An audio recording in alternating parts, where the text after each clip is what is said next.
Hello നമസ്കാരം. നമ്മുടെ മഴതോറും മുമ്പേടെ വരാനിരിക്കുന്ന ഒരു അടിപൊളി എപ്പിസോഡിൻ്റെ സ്റ്റോറി കേട്ടോ പറയാൻ പോകുന്നത്. അപ്പോൾ എല്ലാവരും സ്റ്റോറി മുഴുവനായിട്ട് കേൾക്കുക, സപ്പോർട്ട് ചെയ്യുക കേട്ടോ. നമ്മുടെ ചാനൽ ആദ്യമായിട്ട് കാണുന്നവരാണെങ്കിൽ ഒന്ന് സബ്സ്ക്രൈബ് ചെയ്യാൻ മറക്കരുത്. അതുപോലെ വീഡിയോ ഒന്ന് ലൈക്ക് ചെയ്യാനും ഹൈപ്പ് ചെയ്യാനും മറക്കരുത് കേട്ടോ. എന്നാൽ നേരെ സ്റ്റോറിയിലേക്ക് പോകാം. അങ്ങനെ ബാലചന്ദ്രനെ ചോദ്യം ചെയ്യാനായിട്ട് ഇങ്ങനെ വിളിപ്പിച്ചേക്കാണ് ശിവേട്ടനും രാജീവും നമ്മുടെ ഗിരീഷൊക്കെ കൂടി പുറത്തൊരു റിസോർട്ടിലാട്ടോ വിളിച്ചിട്ടുള്ളത്. ഒരു റൂമിലേക്കാണ് വിളിച്ചിട്ടുള്ളത്. അപ്പോൾ ബാലചന്ദ്രൻ അങ്ങോട്ടേക്ക് വരുന്നുണ്ട്. വരുന്ന ഉടനെ തന്നെ ഇങ്ങനെ ഒരുപാട് സ്നേഹ സംഭാഷണങ്ങളൊന്നും ഇല്ല കേട്ടോ. നേരെ കാര്യത്തിലേക്ക് കടക്കുകയാണ് എല്ലാവരും. അന്നേരം ബാലചന്ദ്രൻ ചോദിക്കുന്നുണ്ട്, എന്താണ് ശിവേട്ട ഇത്ര അത്യാവശ്യമായിട്ട് വിളിച്ചത്? എനിക്ക് ഇന്നലെ പറഞ്ഞതിൽ കൂടുതലായിട്ടൊന്നും പറയാനില്ല എന്ന് പറയുമ്പോൾ, അങ്ങനെ പറഞ്ഞാൽ എങ്ങനെ ശരിയാകും ബാലചന്ദ്ര? ഇതിനൊരു അവസാനം വേണ്ടേ എന്ന് ചോദിക്കുകയാണ്. ഇതിനൊരു അവസാനവും വേണ്ട ശിവേട്ട, എനിക്കിത് ഇങ്ങനെ തന്നെ മുന്നോട്ട് കൊണ്ടുപോയാൽ മതി എന്ന് പറയാണ് ബാലചന്ദ്രൻ. അത് കേൾക്കുമ്പോൾ രാജീവിന് ദേഷ്യം വരുന്നുണ്ട് കേട്ടോ. താൻ എന്താണ് ബാലചന്ദ്ര ഇങ്ങനെയൊന്നും ആയിരുന്നില്ലല്ലോ തനിക്ക് എന്തും ചെയ്യാമെന്നുള്ള ഒരു അഹങ്കാരവും തൻ്റെ ഇടമൊക്കെ എവിടുന്ന് വന്നു?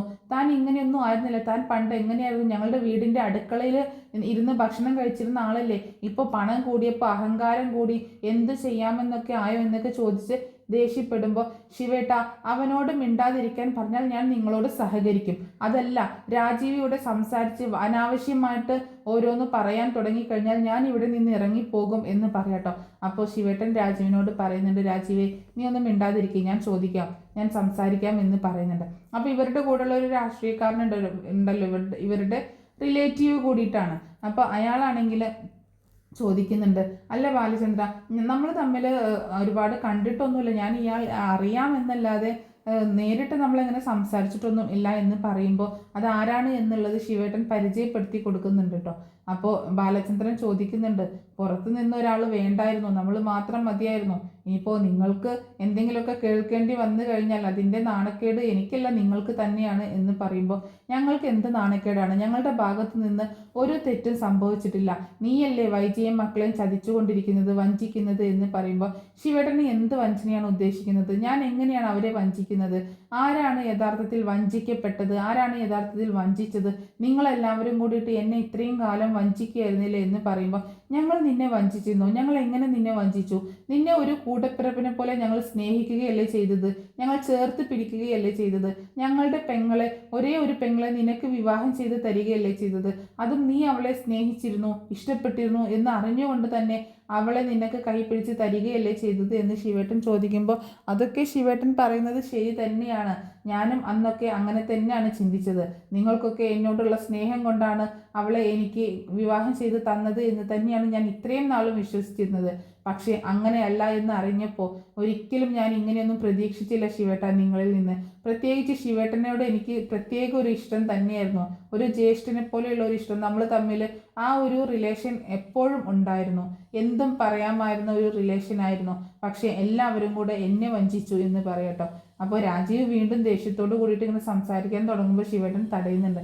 അപ്പോൾ ഗിരീഷ് ചോദിക്കുന്നുണ്ട്, എന്താണ് ബാലചന്ദ്രൻ്റെ പ്രശ്നം? എന്താണ് ഇവർ വഞ്ചിച്ചു എന്ന് പറയുന്നതിൻ്റെ കാരണം എന്താണെന്ന് ചോദിക്കുമ്പോൾ, എന്നെക്കൊണ്ട് കൂടുതലൊന്നും പറയാതിരിക്കുന്നതാണ് നല്ലത്. ഞാൻ പറഞ്ഞു കഴിഞ്ഞാൽ തല കുനിച്ചല്ലാതെ നിങ്ങൾക്ക് ഇവിടെ നിന്ന് ഇറങ്ങിപ്പോകാൻ കഴിയില്ല എന്ന് പറയട്ടോ.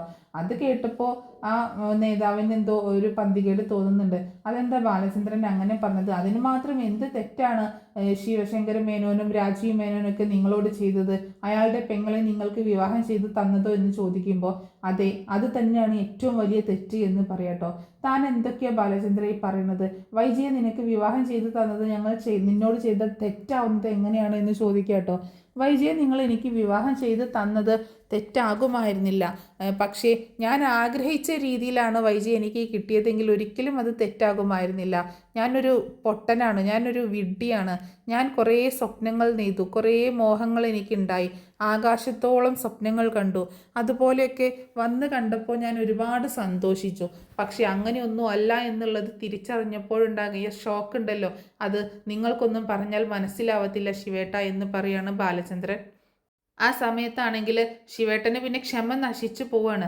താൻ അധികം സംസാരിക്കേണ്ട ബാലചന്ദ്ര, ഇത്രയും നേരം ഞങ്ങൾ നിന്നോട് മര്യാദക്കാണ് സംസാരിച്ചത്. ഇനിയും താൻ അവളെ അവിടെ നിന്ന് പറഞ്ഞയക്കാൻ തയ്യാറായില്ലെങ്കിൽ ഞങ്ങൾ വേറെ രീതിയിൽ മൂവ്മെൻറ്റ് ചെയ്യാനാണ് പോകുന്നത് എന്ന് പറയുമ്പോൾ, നിങ്ങൾ എന്താന്ന് വെച്ചാൽ ചെയ്തോ ശിവേട്ട, എനിക്ക് ഒരു ചുക്കും സംഭവിക്കാൻ പോകുന്നില്ല എന്ന് പറയാട്ടോ. അപ്പോൾ അങ്ങനെയൊക്കെ കേട്ടപ്പോൾ നേരത്തെ മുത്തശ്ശിയോട് പറഞ്ഞതുപോലെ ഒരു സംശയം നമ്മുടെ ബാലചന്ദ്രനെ കുറിച്ചും അലീനയെ കുറിച്ചും ശിവശങ്കര മേനോൻ്റെ ഉള്ളിലുണ്ട്, ശിവേട്ടൻ്റെ ഉള്ളിലുണ്ട് കേട്ടോ. അപ്പോൾ ശിവേട്ടൻ ചോദിക്കുന്നുണ്ട്, അതെന്താ ബാലചന്ദ്ര താൻ അങ്ങനെ പറയുന്നത്? അലീന തൻ്റെ ആരാണ്? ഒരു അച്ഛൻ മകളാണ് നിങ്ങളൊക്കെ പറയുന്നുണ്ടെങ്കിലും അതിനപ്പുറത്തേക്ക് ഒരു മോശമായ ബന്ധമുണ്ടെന്ന് ഞാൻ ഒരിക്കലും പറയത്തില്ല. കാരണം ബാലചന്ദ്രനെ എനിക്കറിയാം, കുറച്ച് നാളത്തെ പരിചയം വെച്ചിട്ടാണെങ്കിലും ആ പെൺകുട്ടിയെയും എനിക്കറിയാം. അതുകൊണ്ട് അവൾ അങ്ങനത്തെ ഒരു ടൈപ്പാണെന്ന് തോന്നുന്നില്ല. പക്ഷേ കോടതിയും കേസും ഒക്കെ ആകുമ്പോൾ ഞങ്ങളുടെ കയ്യിൽ നിന്ന് പോകും, ഞങ്ങൾക്ക് പിന്നെ പിടിച്ചാൽ കിട്ടത്തില്ല. ആ പെൺകുട്ടി ആ കോടതി മുറിക്കുള്ളിൽ നിന്ന് ആകെ നാണം കെട്ടുപോകും. അമ്മ അതിന് ചോദ്യങ്ങളായിരിക്കും കോടതിയിൽ അവൾക്ക് നേരിടേണ്ടി വരിക എന്ന് പറയുമ്പോൾ ബാലചന്ദ്രൻ അതൊരു പേടി തോന്നുന്നുണ്ട് കേട്ടോ. കാരണം അലീനയെ ഒരിക്കലും പബ്ലിക്കിലേക്ക് ഇങ്ങനെ ഒരു നാണം കെടുത്താനായിട്ട് ഇട്ടുകൊടുക്കാൻ അയാൾ ഉദ്ദേശിക്കുന്നില്ല. എന്തൊക്കെ ദേഷ്യവും ഇഷ്ടക്കേടും വെറുപ്പും ഒക്കെ വൈജിയോടും ബന്ധുക്കളോടും ഉണ്ടെങ്കിലും അലീനയെ ഇങ്ങനെ പ്രതിക്കൂട്ടിൽ നിർത്തിയിട്ട് വക്കീല് ചോദിക്കുന്ന അപമാനകരമായ ചോദ്യങ്ങൾക്ക് നേരിടാനായിട്ട് അവളെ നിർത്തി കൊടുക്കാൻ അയാൾ ഉദ്ദേശിക്കുന്നില്ല കേട്ടോ. അപ്പോൾ അത് കേട്ടപ്പോൾ ബാലചന്ദ്രൻ ഒന്ന് അടങ്ങുന്നുണ്ട്. അപ്പോൾ ശിവേട്ടൻ പറയുന്നുണ്ട്, ഞങ്ങൾ വെറുതെ പറഞ്ഞതല്ല ബാലചന്ദ്ര, ഞങ്ങൾ കേസിന് പോകും എന്ന് പറഞ്ഞാൽ കേസിന് പോകും. അതിനുള്ള എല്ലാ കാര്യങ്ങളും തയ്യാറാക്കി വെച്ചിട്ടാണ് വന്നിട്ടുള്ളത്. താൻ ഇനിയും അവളെ പറഞ്ഞയക്കാൻ തയ്യാറായില്ലെങ്കിൽ, അല്ലെങ്കിൽ അവളെ എന്തുകൊണ്ടാണ് പറഞ്ഞയക്കാത്തത് എന്ന് ഞങ്ങളോട് പറഞ്ഞില്ലെങ്കിൽ വെറുതെ നാണം കെട്ടു പോകും നീയും അവളും എന്ന് പറയട്ടോ. അപ്പോൾ ബാലചന്ദ്രൻ ഒന്ന് ചിരിക്കുന്നുണ്ട്. ശരി, നിങ്ങളുടെ ആഗ്രഹം അങ്ങനെയാണെങ്കിൽ അങ്ങനെ തന്നെ നടക്കട്ടെ. പക്ഷേ എനിക്ക് അതിലാകെ ഒറ്റ വിഷമമേ ഉള്ളൂ. അവളെ പ്രതിക്കൂട്ടിൽ നിർത്തുന്നതും അവൾ നേരിടേണ്ടി വരുന്ന ചോദ്യശരങ്ങളും മാത്രമേ എനിക്ക് വിഷമമുള്ളൂ. പക്ഷേ അവിടെയും ജയിക്കാൻ പോകുന്നത് ഞാൻ തന്നെ ആയിരിക്കും എന്നുള്ള 100% ഉറച്ച വിശ്വാസം എനിക്കുണ്ട്. പക്ഷേ എൻ്റെ മകൾ, അവൾ കുറച്ച് അനുഭവിക്കും, അവൾ നാണം കെടും. ഇത്രയും വർഷം അവൾ ഒരു അനാഥയായി അനുഭവിച്ചു. അതിനപ്പുറം ഇനി അവൾക്ക് മറ്റൊരു അനുഭവം കൊടുക്കാൻ ഞാൻ തയ്യാറല്ല. അതുകൊണ്ട് നിങ്ങളുടെ ചോദ്യങ്ങൾ എന്താണ്, ഞാൻ ഉത്തരം പറയാം എന്ന് പറയാട്ടോ. ആരാണ് അലീന ശരിക്കും? ബാലചന്ദ്രനും അലീനയുമായിട്ട് എന്താണ് ബന്ധം എന്ന് ചോദിക്കുകയാണ് ശിവശങ്കരൻ. അന്നേരം ബാലചന്ദ്രൻ ഒരു പുച്ഛച്ചിരി ചിരിക്കാട്ടോ. പുച്ഛത്തിലൊന്ന് ചിരിച്ചിട്ട് പറയുന്നുണ്ട്, ഞാനും അലീനയും തമ്മിൽ രക്തബന്ധമായിട്ട് യാതൊരു ബന്ധവുമില്ല. ഞാനും അലീനയും തമ്മിൽ അച്ഛൻ മകൾ എന്നുള്ള ഒരു സ്നേഹബന്ധം മാത്രമാണ് നിലനിൽക്കുന്നത്. അല്ലാതെ നിങ്ങൾ കരുതുന്ന പോലെ, ശിവേട്ടൻ്റെ അനുജനായ രാജീവ് കരുതുന്നത് പോലെ ഒരു മോശമായ ബന്ധം ഞങ്ങൾ തമ്മിലില്ല. ഞാൻ അവൾക്ക് അച്ഛനും അവൾ എനിക്ക് മകളുമാണ്. അല്ലാതെ അതിനപ്പുറത്തേക്കൊരു ബന്ധവും ഇല്ല എന്ന് പറയട്ടോ. അപ്പോൾ ഗിരീഷ് ചോദിക്കുന്നുണ്ട്, പിന്നെ എന്തിനാണ് യാതൊരു ബന്ധവുമില്ലാത്ത ഒരു പെൺകുട്ടിക്ക് വേണ്ടിയിട്ട് ബാലചന്ദ്രൻ ഇത്രയധികം സ്വന്തം ഭാര്യയെയും മക്കളെയും ഒക്കെ വെറുപ്പിച്ചുകൊണ്ട് ഇങ്ങനെ പ്രശ്നങ്ങൾ ഉണ്ടാക്കുന്നത് എന്ന് ചോദിക്കുമ്പോൾ അതിന് തക്കതായ കാരണമുണ്ടെന്ന് കൂട്ടിക്കോ എന്ന് പറയാട്ടോ. അപ്പോൾ ശിവേട്ടൻ ചോദിക്കുന്നുണ്ട്, എന്താണ് ആ കാരണം? അതല്ലേ ഞങ്ങൾ ചോദിച്ചുകൊണ്ടിരിക്കുന്നത് എന്ന് പറയാണ് ശിവേട്ടൻ. അപ്പോൾ ബാലചന്ദ്രൻ പറയാണ്, നിങ്ങൾ ചോദിച്ചില്ലേ അലീനയും ഞാനുമായി ബന്ധം എന്താണെന്ന്? അതെ, അവൾ എൻ്റെ മകളാണ്. അതെ, അവൾ എൻ്റെ മകളാണ്. എൻ്റെ ഭാര്യയിൽ എനിക്ക് ജനിക്കാതെ പോയ എൻ്റെ മകൾ, എൻ്റെ ഭാര്യയ്ക്ക് മറ്റൊരു പുരുഷനിൽ ജനിച്ച മകളാണവൾ എന്ന് പറയാട്ടോ. അത് കേട്ടതും രാജീവും ശിവേട്ടനും ഗിരീഷും അയാളൊക്കെ ഭയങ്കര ഷോക്കായിട്ട് ഇങ്ങനെ നിൽക്കുകയാണ്. എന്താ ഇപ്പോൾ ബാലചന്ദ്രൻ പറഞ്ഞത്? ബാലചന്ദ്ര അനാവശ്യം പറയരുത് കേട്ടോ എന്ന് പറഞ്ഞുകൊണ്ട് അയാളുടെ നേരെ ചീറി പാഞ്ഞടക്കുകയാണ് രാജീവ് കേട്ടോ. ഒന്ന് മാറി നിൽക്കുക രാജീവ്, അങ്ങോട്ട് ഞാൻ പറഞ്ഞു തീർക്കട്ടെ. ഇനി നിങ്ങൾക്ക് ഇവിടെ പറയാൻ വോയിസ് ഇല്ല. ഇനി ഞാൻ പറയുന്നത് നിങ്ങൾ കേൾക്കും. ഇന്നലെയും ഇന്ന് ഇത്രയും നേരം നിങ്ങൾ പറയുന്നത് കേട്ടുകൊണ്ടിരുന്നു ഞാൻ. ഇനി ഞാൻ പറയും, നിങ്ങൾ കേൾക്കും. അത് കേട്ട് തല കുനിച്ചല്ലാതെ നിങ്ങൾക്ക് ഇവിടെ നിന്ന് ഇറങ്ങിപ്പോകാൻ പറ്റത്തില്ല എന്ന് പറയട്ടോ. ശിവേട്ടൻ നേരത്തെ ചോദിച്ചില്ലേ, ഞാനാണ് എൻ്റെ ഭാര്യയെയും മക്കളെയും വഞ്ചിച്ചുകൊണ്ടിരിക്കുന്നതെന്ന്. ശരിക്കും ആരാണ് ശിവേട്ട വഞ്ചകി? ആരാണ് വഞ്ചിച്ചത്? ഞാൻ വൈജിയാണോ വഞ്ചിച്ചത്? വൈജ എന്നെയാണോ വഞ്ചിച്ചത് എന്ന് ശിവേട്ടൻ പറ എന്ന് പറയട്ടോ. ആ ഒരു ചോദ്യം കേട്ടപ്പോൾ ശിവേട്ടനൊന്ന് പകച്ചു പോകുന്നുണ്ട്. അപ്പോൾ ശിവനോട് ബാലചന്ദ്രൻ വീണ്ടും ചോദിക്കുന്നുണ്ട്, ശരിക്കും ഞാനല്ലേ ശിവേട്ട വഞ്ചിക്കപ്പെട്ടവൻ? ഞാനല്ലേ ഇത്രയും നാൾ ചതിക്കപ്പെട്ടത്? 22.5 വർഷം 23 വർഷത്തോളം ഞാനല്ലേ വഞ്ചിക്കപ്പെട്ടുകൊണ്ടിരിക്കുന്നത് എന്ന് ചോദിക്കുമ്പോൾ, താൻ എന്തൊക്കെയാണ് ബാലചന്ദ്രയെ പറയണത്? തനിക്ക് എന്തെങ്കിലും തെറ്റിദ്ധാരണയുണ്ടോ എന്ന് ചോദിക്കുമ്പോൾ, എനിക്ക് തെറ്റായിട്ടുള്ള ഒരു ധാരണയും ഇല്ല ശിവേട്ട, എല്ലാം ശരിയായ ധാരണകൾ മാത്രമേ ഉള്ളൂ. ഞാൻ ശരിയായിട്ട് മാത്രമേ ധരിച്ചു വെച്ചിട്ടുള്ളൂ. അതിന് ഒരു ഉറപ്പ് കൂടി എനിക്ക് കിട്ടിയിട്ടുണ്ട് അങ്ങ് നീലഗിരിയിൽ നിന്ന് എന്ന് പറയാട്ടോ. അതുകൂടി കേട്ടപ്പോൾ ഇവരാകെ ഷോക്കാവുകയാണ്. കാരണം നീലഗിരിയിൽ എന്നൊക്കെ പറയുമ്പോൾ ഗംഗേട്ടൻ്റെ അടുത്താണല്ലോ. അപ്പോൾ താൻ എന്തൊക്കെയാണ് ബാലചന്ദ്ര ഈ പറയണത്, ഞങ്ങൾക്കൊന്നും മനസ്സിലാകുന്നില്ല എന്ന് പറയുമ്പോൾ, എന്നാൽ ഞാൻ അങ്ങോട്ടേക്ക് ഒരു കഥ പറയാം ശിവേട്ട. പണ്ട് ശിവേട്ടൻ്റെ പെങ്ങളുണ്ടല്ലോ, ആ ഒരു നല്ല സുന്ദരി കുട്ടിയായിരുന്നു. എനിക്ക് അവളെ ഒരുപാട് ഇഷ്ടമായിരുന്നു. പക്ഷേ ഒരിക്കൽ പോലും എന്നോട് അങ്ങനെ ഒരു സ്നേഹമോ അഫെക്ഷനോ ഒന്നും ശിവേട്ടൻ്റെ പെങ്ങളുടെ ഭാഗത്ത് നിന്ന് ഉണ്ടായിട്ടില്ല. ഞാൻ ആദ്യമായിട്ട് അവൾക്കൊരു കത്ത് കൊടുത്തപ്പോൾ പോലും എനിക്ക് അവിടെ നിന്ന് അപമാനവും തല്ലുമാണ് കിട്ടിയത്. അന്ന് ഞാൻ ആ വീട്ടിൽ നിന്ന് പടിയിറങ്ങിയതാണ്. പിന്നീട് എങ്ങനെയെങ്കിലും പണം സമ്പാദിക്കണം എന്ന ഒറ്റ ലക്ഷ്യത്തോടു കൂടിയിട്ടാണ് ഞാൻ നാട് വിട്ടു പോയതും അത്യാവശ്യത്തിൽ കൂടുതൽ പണം സമ്പാദിച്ചു വന്നതും നാട്ടിൽ കച്ചവടം തുടങ്ങി ബിസിനസ്സൊക്കെ തുടങ്ങി ഞാൻ ജീവിതം നല്ല രീതിയിൽ ഒന്ന് മുന്നോട്ട് കൊണ്ടുപോയിരുന്നതും. ആ സമയത്ത് ഞാൻ നിങ്ങളെ വീട്ടിൽ വന്നിട്ട് വൈജയെ വിവാഹം ആലോചിച്ചപ്പോൾ ഒരു ഉപാധിയും കൂടാതെ തന്നെ നിങ്ങൾ അതിന് സമ്മതിക്കുകയാണ് ഉണ്ടായത്. ശരിക്കും പറഞ്ഞാൽ എനിക്ക് വളരെയധികം അതിശയം തോന്നിയ ഒരു കാര്യം തന്നെയായിരുന്നു. ഞാൻ കരുതി എല്ലാവർക്കും എന്നോട് എൻ്റെ പണവും പത്രാസൊക്കെ കണ്ടപ്പോൾ ഒരു മതിപ്പൊക്കെ വന്നതായിരിക്കുമെന്ന്. പക്ഷേ അങ്ങനെയൊന്നും ആയിരുന്നില്ല എന്ന് അറിയാൻ ഞാൻ 23 വർഷങ്ങളെടുത്തു. വെറും വിഡ്ഢിയായിരുന്നു ഞാൻ. നിങ്ങളെല്ലാവരും എന്നെ ചതിക്കുകയായിരുന്നു, വഞ്ചിക്കുകയായിരുന്നു.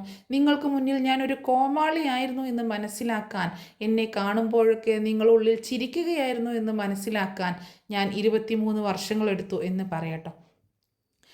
അന്നേരം ശിവേട്ടൻ വീണ്ടും ഇടയിൽ കയറി ഇങ്ങനെ ചോദിക്കാൻ നിൽക്കുമ്പോൾ, നിക്ക് ശിവേട്ട, ഞാൻ പറയട്ടെ, ഞാൻ പറഞ്ഞു തീർന്നില്ല എന്ന് പറയണം. എന്നിട്ട് ബാലചന്ദ്രൻ പറയുന്നുണ്ട്, പക്ഷേ ഞാൻ നാട്ടിലല്ലായിരുന്നു എങ്കിലും വൈജയെക്കുറിച്ചുള്ള എല്ലാ കാര്യങ്ങളും ഞാൻ അറിയുന്നുണ്ടായിരുന്നു. എനിക്ക് മിസ്സായ ഒരേ ഒരു സംഭവം എന്ന് പറഞ്ഞാൽ ഒരു 3 വർഷക്കാലമാണ്. അത് വൈജ ആഗ്രയിൽ താമസിച്ചതും അതിനുശേഷം അവൾ ഒരു വർഷത്തോളം തിരുവനന്തപുരത്ത് ഈ ഗിരീഷിൻ്റെ വീട്ടിൽ താമസിച്ചതുമാണ് എന്ന് പറയാട്ടോ. അത് കേട്ടപ്പോൾ അവരൊക്കെ ആകെ ഒന്ന് ഷോക്കാവുന്നുണ്ട്. അപ്പോൾ ബാലചന്ദ്രൻ എല്ലാവരെയും നോക്കിയിട്ട് ഇങ്ങനെ ചോദിക്കുന്നുണ്ട്, എന്താണ് നിങ്ങളൊക്കെ ആകെ ഒന്ന് ഞെട്ടിത്തരിച്ചിരിക്കുന്നത് പോലെ എന്ന് ചോദിക്കുമ്പോൾ, അങ്ങനെയൊന്നുമില്ല ബാലചന്ദ്ര, താൻ പറ എന്ന് പറയണം. ഓക്കെ ശരി, ഞാൻ പറയാം. എന്തിനായിരുന്നു ശിവേട്ട വൈജ ആഗ്രയിൽ പോയത് എന്ന് ചോദിക്കുകയാണ്. വൈജ ആഗ്രയിൽ ഗംഗേട്ടനും മാലതിയേട്ടത്തിയും അവിടെ ആയിരുന്നല്ലോ. അപ്പോൾ മാലതിയേട്ടത്തിയുടെ പ്രസവ സമയത്ത് ഒരു സഹായത്തിന് പോയതാണ് വൈജ എന്ന് പറയാട്ടോ. പിന്നെ എന്തുകൊണ്ട് ആ പ്രസവം കഴിഞ്ഞിട്ട് വൈജ തിരിച്ചു വന്നില്ല എന്ന് ചോദിക്കുമ്പോൾ, അപ്പോഴേക്ക് അവൾക്ക് അവിടെ ഒരു സ്കൂളിൽ ജോലി കിട്ടി, അതുകൊണ്ടാണ് അവൾ അവിടെ താമസിച്ചത് എന്ന് പറയണം. ഓക്കെ ശരി, അവിടെ ഒരു 2 വർഷത്തോളം വൈജ താമസിച്ചു എന്ന് വെക്കാം.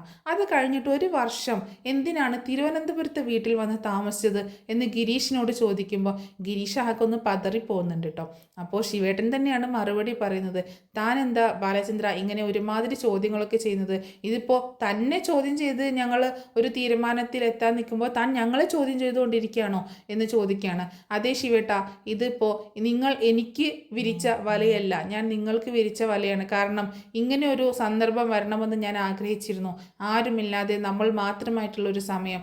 പക്ഷേ നിങ്ങളൊരു പടയും കൂട്ടിയിട്ട് എല്ലാവരും കൂടെ എന്നെ ക്വസ്റ്റ്യൻ ചെയ്യാൻ വന്നു കഴിഞ്ഞാൽ എൻ്റെ മക്കൾക്ക് മുന്നിൽ വെച്ച് എനിക്കൊന്നും പറയാൻ കഴിഞ്ഞില്ല. അത് എന്നെ ഭയന്നല്ല ശിവേട്ട, ഞാൻ നിങ്ങളെയും നിങ്ങളുടെ പെങ്ങളെയും ഓർത്തിട്ടാണ് ഞാൻ അത് ചെയ്യാതിരുന്നത്. പക്ഷേ ഇനി എനിക്ക് അതിന് ഒന്നും അങ്ങനെയൊന്നും ചിന്തിക്കേണ്ട ആവശ്യമില്ല എന്ന് പറയണം. എന്നിട്ട് ഗിരീഷിനോട് ചോദിക്കുന്നുണ്ട്, ഗിരീഷ് പറ, എന്തിനാണ് വൈജ 1 വർഷത്തോളം നിങ്ങളുടെ വീട്ടിൽ താമസിച്ചത്? ഗിരീഷ് അന്ന് ചെറിയ കുട്ടിയൊന്നും അല്ലല്ലോ, അത്യാവശ്യം വലിപ്പമൊക്കെ ഉണ്ടല്ലോ, കാര്യങ്ങളൊക്കെ കണ്ടാലും അറിഞ്ഞാലും മനസ്സിലാക്കാനുള്ള പ്രായമൊക്കെ ഇല്ലേ എന്ന് ചോദിക്കുകയാണ്. അപ്പോൾ ഗിരീഷ് അതൊക്കെ പറയാൻ ഇങ്ങനെ മടി കാണിക്കുമ്പോൾ, അത് അവിടെ വന്ന് കുറച്ച് നാൾ താമസിക്കണമെന്ന് പറഞ്ഞു, അതുകൊണ്ടാണ് അവിടെ വന്ന് താമസിച്ചത് എന്ന് പറയാട്ടോ. അപ്പോൾ ബാലചന്ദ്രൻ ചോദിക്കുന്നുണ്ട്, അന്നേരം വൈജ പ്രസവിച്ച ആ പെൺകുഞ്ഞിനെ ഏത് ഓർഫനേജിലാണ് ഗിരീഷെ കൊണ്ടുപോയി ആക്കിയത് എന്ന് ചോദിക്കുകയാണ്. ആ ഒരു ചോദ്യം കേട്ടതും ഇവരൊക്കെ ആകെ ഷോക്കായി പോകട്ടോ. താൻ എന്താ ബാലചന്ദ്ര ഈ പറയണത് എന്ന് ചോദിച്ചുകൊണ്ട് പെട്ടെന്ന് ഇരിക്കുന്നിടത്ത് നിന്ന് എല്ലാവരും എഴുന്നേറ്റ് പോവുകയാണ്. എന്തു പറ്റി? ഞാൻ ചോദിച്ചത് മനസ്സിലായില്ലേ ശിവേട്ട എന്ന് ചോദിക്കുകയാണ്. ആഗ്രയിൽ വെച്ച് ഏതോ ഒരുത്തൻ്റെ കൂടെ അഴിഞ്ഞാടി ഒരു കുഞ്ഞിനെ വയറ്റിൽ ചുമന്നുകൊണ്ട് ആ കുഞ്ഞിനെ പ്രസവിക്കുന്നതോ ആ കാര്യങ്ങളൊന്നും നാട്ടിൽ അറിയാതിരിക്കാൻ തിരുവനന്തപുരത്ത് കൊണ്ടുപോയി അവിടെ ശാസ്തമംഗലത്തെ ഒരു ഹോസ്പിറ്റലിൽ വെച്ച് വൈജ ഒരു പെൺകുഞ്ഞിനെ പ്രസവിക്കുകയും അതിനെ കൊന്നു കളയുകയും ചെയ്തില്ലേ നിങ്ങൾ എന്ന് ചോദിക്കുകയാണ്. അത് കേട്ടതും ഇവരൊക്കെ എന്ത് പറയണോന്നറിയാതെ ആകെ ഇങ്ങനെ തരിച്ചൊരു മരവിച്ചൊരവസ്ഥയിൽ ഇങ്ങനെ ഇരിക്കുകയാണ് എല്ലാവരും കേട്ടോ. എന്ത് പറയണമെന്നറിയില്ല. ബാലചന്ദ്രൻ്റെ ഈ ചോദ്യത്തിന് എന്ത് മറുപടി പറയും? അപ്പോൾ ബാലചന്ദ്രൻ വീണ്ടും ചോദിക്കുന്നുണ്ട്, എന്താ ശിവേട്ടാ ഇപ്പോൾ പറയാനൊന്നുമില്ലേ? അന്ന് വയറ്റ് പ്രസവിച്ച ആ പെൺകുഞ്ഞിനെ എന്താ നിങ്ങൾ ചെയ്തത് എന്ന് ചോദിക്കുമ്പോൾ ബാലചന്ദ്ര താൻ എന്തൊക്കെയാണ് പറയണത് ശിവേട്ടാ? കൂടുതൽ അഭിനയമൊന്നും ഇങ്ങോട്ടേക്ക് വേണ്ട. എല്ലാം അറിഞ്ഞു വെച്ചിട്ട് അതിൻ്റെ സത്യാവസ്ഥ അങ്ങ് നീലഗിരിയിൽ പോയി സത്യങ്ങളൊക്കെ മനസ്സിലാക്കിയിട്ടാണ് ഞാൻ ഇങ്ങോട്ടേക്ക് വന്നത്. എനിക്ക് അന്ന് അറ്റാക്ക് സംഭവിച്ചില്ലായിരുന്നു എങ്കിൽ നിങ്ങളുടെ പെങ്ങൾ ഇന്ന് ജീവനോടെ ഉണ്ടാവില്ലായിരുന്നു എന്ന് പറയാട്ടോ. പിന്നീട് ഒന്നും പറയാനുള്ള ഒരു അവസരം ബാലചന്ദ്രൻ കൊടുക്കുന്നില്ല. ശരിക്കും ബാലചന്ദ്രൻ്റെ വേറൊരു അഴിഞ്ഞാട്ടം തന്നെയാട്ടോ അവിടെ നടക്കുന്നത്. ബാലചന്ദ്രൻ ശരിക്കും നല്ല സംസാരിക്കും, നല്ല വർത്തമാനം പറയുന്നുണ്ട് അവരുടെ അടുത്ത്. എന്നിട്ട് ബാലചന്ദ്രൻ പറയുന്നുണ്ട്, ഇതൊന്നും ഞാൻ അറിയില്ല എന്ന് കരുതിയോ? എത്ര നാൾ ഇതൊക്കെ മൂടി വെക്കാൻ സാധിക്കും നിങ്ങളെ കൊണ്ട് എന്ന് ചോദിക്കുകയാണ്. അപ്പോൾ ശിവേട്ടനാണെങ്കിൽ താൻ എന്താ ബാലചന്ദ്രൻ ഇതൊക്കെ പറയുന്നത്? അതൊക്കെ കഴിഞ്ഞു പോയ കാര്യങ്ങളല്ലേ, അങ്ങനെയൊക്കെ സംഭവിച്ചു പോയി. എങ്ങനെ സംഭവിച്ചു പോയി? നീ നാണമില്ലേ ശിവേട്ട നിങ്ങൾക്ക് എൻ്റെ മുന്നിൽ ഇരുന്നിട്ട് ഇത് പറയാൻ? സ്വന്തം പെങ്ങളുടെ അഴിഞ്ഞാട്ട കഥ പറയാനായിട്ട് നാണമില്ലേ? സംഭവിച്ചു പോയി എന്നും സ്വന്തം പെങ്ങളെ അഴിഞ്ഞാടാൻ വിട്ടിട്ട് അതിനെ ന്യായീകരിക്കാൻ നാണമില്ലേ നിങ്ങൾക്ക്? നിങ്ങളൊക്കെ ഒരു സഹോദരനാണോ? ഇങ്ങനെയാണോ നിങ്ങൾ പെങ്ങളോട് അഴിഞ്ഞാടാൻ വിട്ടിരുന്നത് എന്നൊക്കെ ചോദിച്ച് ഒരുപാട് ഇങ്ങനെ സംസാരിച്ചുകൊണ്ടിരിക്കുകയാണ്. ഇവർക്കാണെങ്കിൽ പിന്നെ ഒന്ന് രാജീവിനൊക്കെ കമാന്നൊരു അക്ഷരം മിണ്ടുന്നില്ല കേട്ടോ. ബാലചന്ദ്രൻ നേരെ രാജീവിൻ്റെ അടുത്തേക്ക് ചെല്ലുന്നുണ്ട്. എന്താ രാജീവ, നിൻ്റെ വായിൽ നാവില്ലേ ഇപ്പോൾ ഒന്നും പറയാൻ? നിൻ്റെ നാവക്കും നിൻ്റെ വീര്യം ശൗര്യമൊക്കെ എവിടെ പോയി? തല്ലാനും കൊല്ലാനുമായിട്ട് വന്നതല്ലേ നീ? പറ, നിൻ്റെ പെങ്ങൾ പ്രസവിച്ച കുഞ്ഞിനെ നിങ്ങൾ എവിടെയാണ് കൊണ്ടുപോയി കളഞ്ഞത് എന്നിങ്ങനെ ചോദിക്കുമ്പോൾ ഒന്നും മിണ്ടാതെ നിൽക്കണം. ആ സമയത്ത് ശിവേട്ടൻ തന്നെയാണ് പറയുന്നത്, ബാലചന്ദ്ര അത് ആ കുഞ്ഞ് ജനിച്ച ഉടനെ മരിച്ചു പോയി എന്ന് പറയുമ്പോൾ എന്തിനാണ് ശിവേട്ട വീണ്ടും പച്ചക്കള്ളം പറഞ്ഞ് എൻ്റെ മുന്നിൽ നിങ്ങൾ വീണ്ടും ചെറുതായി കൊണ്ടിരിക്കുന്നത്? ആ കുഞ്ഞിനെ ഒരു ഓർഫനേജിൽ കൊണ്ടുപോയി ഏൽപ്പിക്കുകയല്ലേ എല്ലാവരും കൂടി ചെയ്തത്? എന്നിട്ട് വൈജയോട് ആ കുഞ്ഞ് മരിച്ചുപോയി എന്ന് പറഞ്ഞ് നിങ്ങൾ എന്നോട് ചെയ്ത ചതിയേക്കാൾ കൂടുതൽ വൈജയോട് ചെയ്തില്ലേ? ആ കുഞ്ഞിനെ ഓർഫനേജിൽ ഏൽപ്പിച്ചിട്ട് അത് മരിച്ചുപോയി എന്ന് പറഞ്ഞില്ലേ എന്ന് ചോദിക്കുകയാണ്. ആ വൈജ എങ്ങാനും ആ കുഞ്ഞിനെക്കുറിച്ച് അറിഞ്ഞു കഴിഞ്ഞാൽ നിങ്ങളോട് എങ്ങനെ പ്രതികരിക്കുമെന്നാണ് നിങ്ങൾ കരുതുന്നത് എന്ന് ചോദിക്കാട്ടോ. അപ്പോൾ ഇവർക്കൊന്നും പിന്നെ മറുപടിയില്ല. എന്നിട്ട് ശിവേട്ടൻ അപ്പോൾ ഗിരീഷ് പറയുന്നുണ്ട്, അത് അന്ന് അച്ഛൻ പറഞ്ഞിരുന്നു 2 വർഷം കഴിഞ്ഞപ്പോൾ ആ കുഞ്ഞ് മരിച്ചു പോയി എന്ന് പറയാട്ടോ. നിൻ്റെ അച്ഛനും നിൻ്റെ അമ്മാവനും ഒക്കെ കണക്കാണ് ഗിരീഷ. ഇവരുടെ അച്ഛനും നിൻ്റെ അച്ഛനും ഒക്കെ ഒരുമിച്ചുള്ള ഒരു കളിയായിരുന്നു അത്. ആ കുഞ്ഞ് ഒന്നും മരിച്ചു പോയിട്ടില്ല. ആ കുഞ്ഞിനെ ആ ഒരു സ്ഥലത്ത് വളർത്തുകയായിരുന്നു. ഇപ്പോൾ ആ കുഞ്ഞ് വളർന്നു വലുതായി നല്ലൊരു പെൺകുട്ടിയായി, നന്മയുള്ളൊരു പെൺകുട്ടിയായിട്ട് മുന്നിൽ വന്ന് നിൽക്കുകയാണ് എന്ന് പറയാട്ടോ. അപ്പോൾ ഇവരാകെ ഇങ്ങനെ തകർന്നിരിക്കുകയാണ്. ഇനിയിപ്പോൾ എന്താ ബാലചന്ദ്രൻ അടുത്ത സംഭവം പറയാൻ പോണത്? പെൺകുട്ടിയായിട്ട് വന്ന് നിൽക്കുകയാണെന്ന് പറയുന്നു. അതിനിപ്പോൾ ആരാണ്? അതിനിപ്പോൾ അലീന എങ്ങാനും ആകോ എന്നുള്ളൊരു ചിന്ത ഇവരുടെ മനസ്സിലൂടെ കടന്നു പോകുന്നുണ്ട്. പക്ഷെ അത് ചോദിക്കുന്നില്ല കേട്ടോ. അപ്പോൾ അങ്ങനെയൊക്കെ സംസാരിച്ചതിന് ശേഷം ബാലചന്ദ്രൻ്റെ അടുത്ത് ശിവേട്ടൻ പറയുന്നുണ്ട്, ബാലചന്ദ്ര അങ്ങനെ ഒരു തെറ്റ് വൈജയ്ക്ക് സംഭവിച്ചു പോയി. അത് ഇത്രയും വർഷങ്ങളും കഴിഞ്ഞു. തനിക്ക് ക്ഷമിക്കാൻ പറ്റുമെങ്കിൽ ഒന്ന് ക്ഷമിക്കുക. കാരണം ഇപ്പോൾ നിങ്ങൾക്ക് 3 മക്കളുണ്ട്, അവരുടെ ഭാവി നോക്കണം. പക്ഷേ ഇതിൻ്റെയൊക്കെ പേരിൽ നീ എന്തിനാണ് അവൾക്ക് ഇഷ്ടമില്ലാത്തൊരു പെണ്ണിനെ വീട്ടിൽ നിർത്തിയിട്ട് അവളോട് യുദ്ധം ചെയ്യാനായിട്ട് ഇറങ്ങി തിരിച്ചേക്കുന്നത് എന്ന് ചോദിക്കാട്ടോ. അപ്പോൾ ബാലചന്ദ്രൻ പറയുന്നുണ്ട്, നിങ്ങൾ എന്തറിഞ്ഞിട്ടാണ് ശിവേട്ട ഈ സംസാരിക്കുന്നത്? ഞാൻ ആരെയാണ് വീട്ടിൽ താമസിപ്പിച്ചത് എന്നാണ് നിങ്ങൾ ചിന്തിക്കുന്നത് എന്ന് ചോദിക്കാട്ടോ. എന്നിട്ട് പറയുന്നുണ്ട്, നിങ്ങൾക്കൊന്നും ഒരു ചുക്കും അറിയത്തില്ല. നിങ്ങളുടെ അച്ഛനുണ്ടല്ലോ കൈതക്കൽ മാളിക വീട്ടിൽ കുഞ്ഞിരാമൻ മേനോൻ, അയാൾ വളരെ സൂത്രശാലിയായ മനുഷ്യനായിരുന്നു.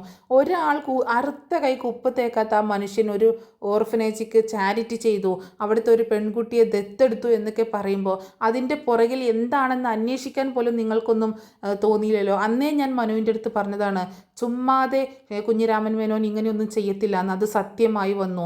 നിങ്ങളുടെ പെങ്ങൾ പ്രസവിച്ച ആ പെൺകുഞ്ഞിനെ ഒരു ഓർഫനേജിൽ കൊണ്ടുപോയി വളർത്താൻ ഏൽപ്പിച്ചിരിക്കുകയായിരുന്നു നിങ്ങളുടെ അച്ഛൻ എന്ന് പറയണം.